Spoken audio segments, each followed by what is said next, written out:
ये समाज का भी एक अभिन्न अंग है और मानवता का भी एक अभिन्न अंग है कि हम लोग जो धरती का दोहन करते आ रहे हैं, हमने जिंक निकाल लिया, सोना निकाल लिया, लोहा निकाल लिया, जमीन के नीचे से पत्थर निकाल लिए, कोयला निकाल लिया,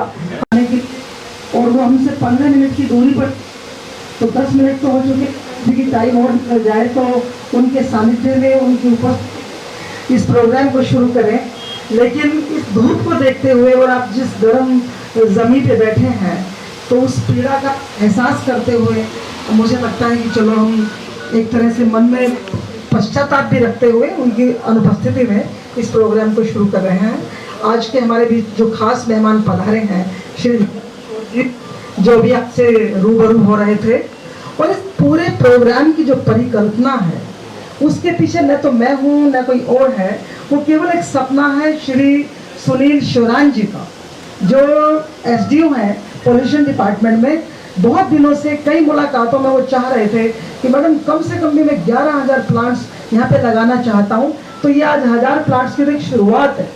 लेकिन वो बहुत बड़े फलक पर चाहते हैं कि हरियाली हो, और यही सपना हमारा भी है। पिछले साल भी हमने जो है 2200 प्लांट्स लगवाए थे, उससे पहले भी हमने जो है 1148 प्लांट्स लगाए थे, और कैजुअलिटी का लेवल जो है हमारा मुश्किल से 5% भी नहीं है। और नवल किशोर जी ने अपनी जो चिंता जाहिर की है वही मेरी चिंता है। 2 दिन से निरंतर मैं भी यही सोच रही हूँ कि चैत का महीना है देसी हिसाब से,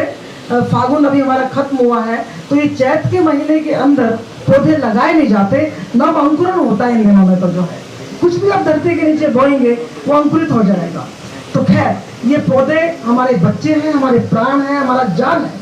इनको हम जी जान से सींचेंगे। और जितने भी हमारे विद्यापीठ में तमाम हमारे राम की टीम में जो माली भाई हमारे हैं, वो इन पौधों का विशेष ध्यान रखेंगे, क्योंकि बाकी तो चल चुके हैं,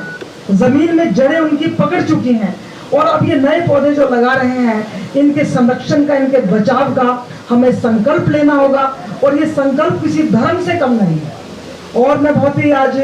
इस बात की सराहना करती हूँ कि शाह सतनाम जी संस्थान से बड़ी संख्या में लोग और स्वयं सेवी यहाँ पधारे हैं, उनका बहुत बहुत अभिनंदन है, अभिवादन है। हमारे ही कॉलेज के प्राचार्यगण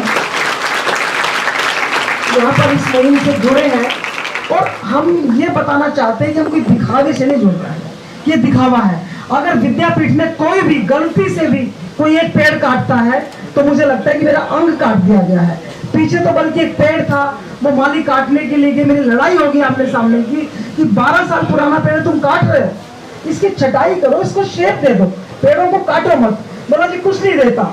ऐसा धरती पे कोई पेड़ नहीं है सुनील जी जो कुछ नहीं देता। जो कुछ नहीं देता वो भी भरपूर छाया देता है, ऑक्सीजन देता है, वो पेड़ों को घोंसले बनाने के लिए अपना आंचल देता है, सोइल इरोजन को वो रोकता है। तो ऐसा कहना कि ये पेड़ कुछ नहीं देता, ये कांटेदार पेड़ है, ये हमारी बहुत ही बेवफाई है, हमारा एक पक्षीय चिंतन है, ऐसा नहीं होना चाहिए। और हम पेड़ नए लगाएं, उनको पाले पोसे, एक बात है, लेकिन जहाँ कहीं आपको पेड़ कटता दिखे, आप सुंदरलाल बहुगुणा की तरह से उस पेड़ पर चिपको आंदोलन की तरह से चिपक जाओ, और मत भूलो कि किस तरीके से जो बिश्नोई समाज है, बिश्नोई समाज का तो ये हिंदुस्तान पूरा कर्जदार होना चाहिए, क्योंकि बिश्नोइयों के गुरु ने, गुरु जम्भेश्वर जी ने, जो पेड़ लगाना उनके धर्म का एक हिस्सा है। तो शिक्षा का भी एक अभिन्न अंग है, और ये राजनीति का भी एक अभिन्न अंग है, ये समाज का भी एक अभिन्न अंग है, और मानवता का भी एक अभिन्न अंग है कि हम लोग जो धरती का दोहन करते आ रहे हैं, हमने जिंक निकाल लिया, सोना निकाल लिया, लोहा निकाल लिया, जमीन के नीचे से पत्थर निकाल लिए, कोयला निकाल लिया, हमने कुछ नहीं छोड़ा। हम चट्टानों को खा गए, हम नदियों के रेते को खा गए। कम से कम इस धरती को जो लोग पेड़ लगा रहे हैं, they are like a doctors. जैसे एक बीमार व्यक्ति होता है और उसको इंजेक्शन लगा के प्रोटीन का, न्यूट्रिएंट्स का हम उसकी काया में ताकत लाते हैं, उसी प्रकार जो जो लोग पेड़ लगाते हैं, जहाँ भी लगाते हैं, वो इस धरती को एक इंजेक्शन लगाने का काम कर रहे हैं। इस